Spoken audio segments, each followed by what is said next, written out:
mengikuti pemantauan. Terima kasih. Jadi tadi sudah saya sampaikan juga di teman-teman yang lainnya bahwa pertama kami mengklarifikasi terkait dengan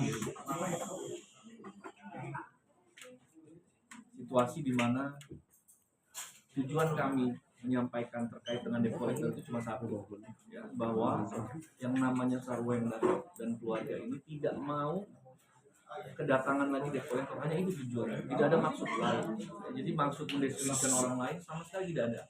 Jadi klien kami murni hanya jangan sampai, karena rasa takutnya jangan sampai didatangi lagi oleh debt collector itu aja. Jadi kenapa itu harus sampaikan di media? Karena pertama, klien kami tidak punya hubungan hukum dengan bank, klien kami tidak punya hubungan hukum dengan debt collector. Jadi kami menyampaikan supaya tidak datang lagi bagaimana?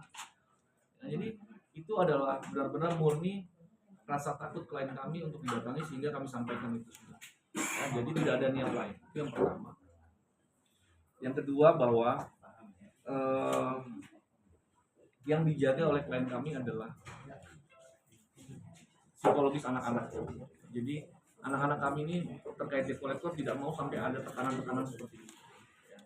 Jadi itu benar-benar dijaga. Dan semua hal-hal yang sifatnya tidak baik juga klien kami menjaga itu. Ya, bahwa dari awal pernikahan sampai akhir pun dijaga sama klien kami terkait hal-hal yang tidak baik tidak sampai keluar. Jadi semuanya juga dijaga. Niat klien kami semua adalah baik.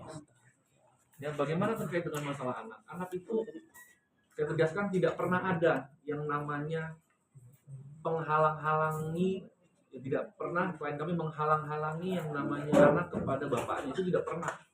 Ya, parenting yang dilakukan klien kami itu sangat paham bahwa ada posisi bapak, ada posisi ibu. Hanya memang parenting kami lebih mengedepankan keinginan anak. Keinginan anak itu adalah misalnya pada saat ini klien kami tahu bahwa anaknya ingin pergi dengan neneknya, ya, berbenturan dengan keinginan RSO untuk pergi dengan, yaitu serahkan kepada anak. Dan semuanya baik, tinggal diatur ulang aja. Kalau hari ini nggak bisa, tinggal diatur ulang. Dan semuanya tinggal dikomunikasikan. Yang jadi masalah bahkan sekarang anaknya mengirimkan voice note itu belum dibalas juga. Ini juga kan sebenarnya masalah komunikasi. Jadi kami tidak bilang bahwa ya sana salah sini salah, tidak, hanya masalah komunikasi. Jadi kita tegaskan tidak pernah ada yang namanya menghalang-halangi anak. Bahkan nanti di dalam bukti-bukti yang ada yang kami siapkan juga bahwa ada chattingannya, ya, bahwa tidak selama yang disampaikan menolak ternyata ketemu. Ya, jadi sudah tidak bukan hal yang tidak boleh ketemu anak, dan tunjukkan satu saja bukti kepada kami bahwa ada ucapan atau bukti anak tidak boleh ketemu dengan bapaknya. Tidak pernah ada. Ya, ini hanya masalah mungkin kekhawatiran, tapi belum dilakukan komunikasi mendalam. Harusnya komunikasi mendalam, karena komunikasinya juga menurut kami juga agak kurang utuh, ya, karena komunikasi antara Ruben dengan klien kami pun tidak langsung, jadi melalui asisten gitu. Itu juga menjadi mempersulit juga, karena parenting ini kan harus dengan semua gitu, nggak bisa dengan orang pihak ketiga. Tapi itu menurut saya itu ranah yang sebenarnya akhirnya dibuka oleh Bang Minola, karena pada apa yang kami sampaikan di awal adalah hanya masalah debt collector. Kami nggak bicara soal anak, soal gonogini, soal segala macam. Tapi Bang Minola yang mau buka itu, ya, kami akan jelaskan. Ya. Kemudian untuk berikutnya terkait dengan pernyataan adanya biaya pemeliharaan anak atau biaya nafkah 200 juta kurang lebih per bulan yang diberikan oleh RSO kepada klien kami. Jadi gini, ini sebenarnya merupakan satu hal yang sudah dibicarakan, disepakati, dan tidak ada paksaan. Ya, ini sudah pernah dibicarakan pada proses perceraian dulu. Jadi untuk biaya-biaya itu sendiri, itu bahkan sudah pernah disampaikan, sudah pernah ditanyakan oleh klien kami. Apakah biaya-biaya keperluan anak-anak ini perlu kita bagi dua atau tidak? Lalu apa jawaban RSO? Jawaban RSO adalah tidak ada beban dibagi dua untuk keperluan rumah sampai anak-anak selesai kuliah.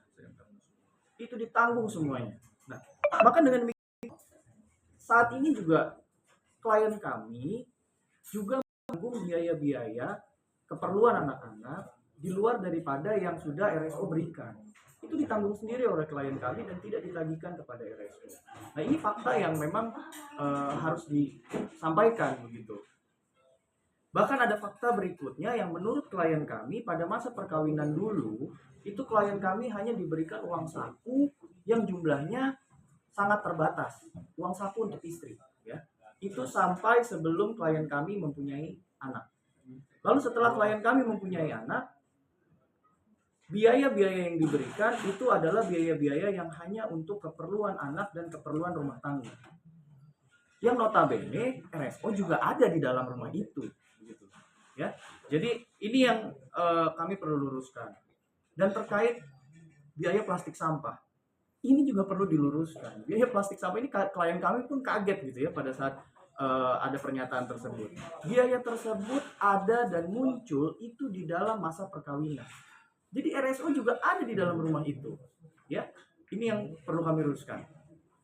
Lalu kemudian, jadi begini, sebenarnya pada proses perceraian dulu ada suatu kesepakatan yang ditandatangani oleh RSO dan klien kami di hadapan notaris. Ya, ada kesepakatan yang ditandatangani di hadapan notaris dan isinya kurang lebih mengatur hal-hal yang menjadi apa hak RSO, apa hak klien kami dan anak-anak. Namun, ya, saat ini ada kewajiban-kewajiban yang RSO diduga lalai untuk memenuhinya dan belum sepenuhnya dipenuhi. Sehingga ini akan berdampak kepada kepentingan anak-anak, ya.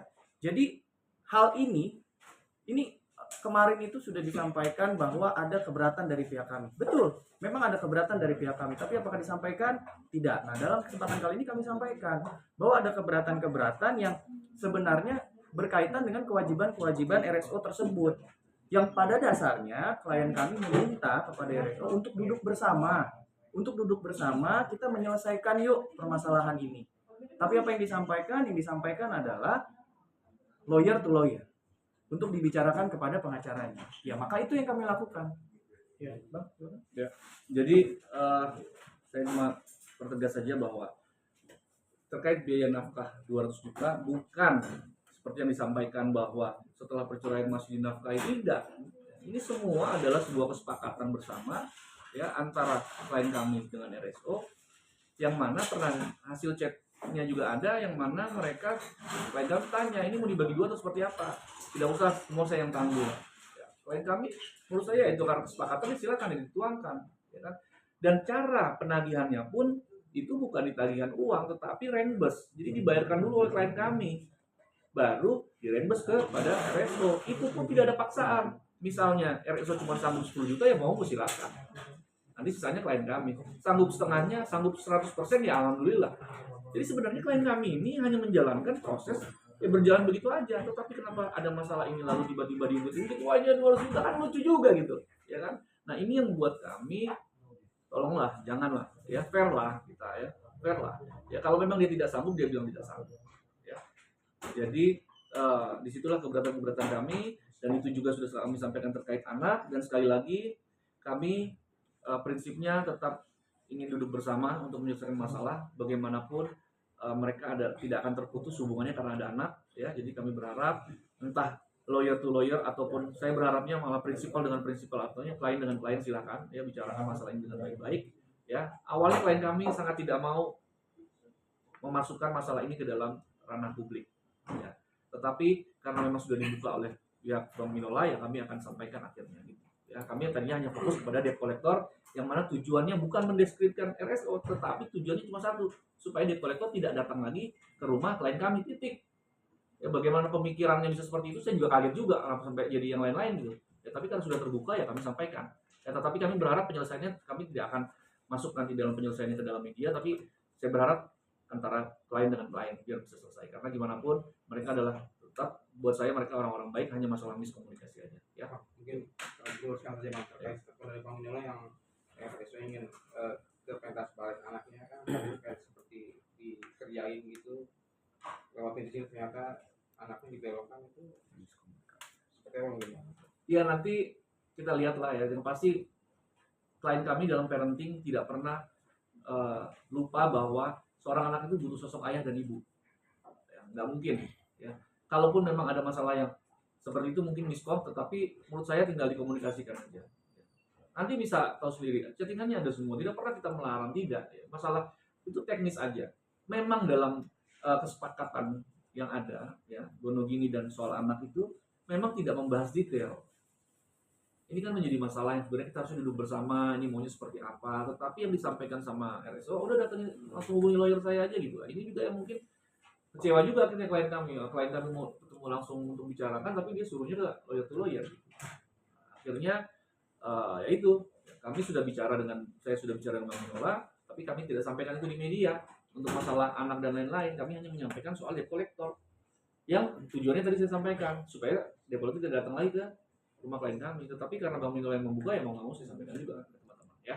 Bang, Jadi apa? kaget nggak sih dengan statement dari lawyer RSO dan kecewa atau sedih gitu? Ya sebenarnya klien kami kaget ya, kaget dan kecewa. Kecewanya kenapa? Karena ada hal-hal yang sebenarnya itu tidak menjadi konsumsi publik, ya, terkait dengan nafkah anak, terkait dengan hak asuh anak, dan sebenarnya masih ada hal-hal tidak baik lain yang sebenarnya tidak diungkap ke publik, gitu ya. Dan itu tidak perlu diungkap ke publik, itu cukup menjadi konsumsi privat antara kedua orang tua. Nah itu tanggapan dari klien kami. Ya. Dan klien kami gini, klien kami kan seorang ibu ya, dia mengandung anak-anak ini dari ya, di kandungannya dia. Jadi sebenarnya dia sangat ingin yang terbaik buat anak-anaknya. Ya, jadi jangan sampai dipikir apa yang dilakukan ini hanya untuk kepentingan klien. Klien kami tidak punya kepentingan lain selain kepentingan anak-anaknya. Hanya itu aja yang dia penuhi. Ya.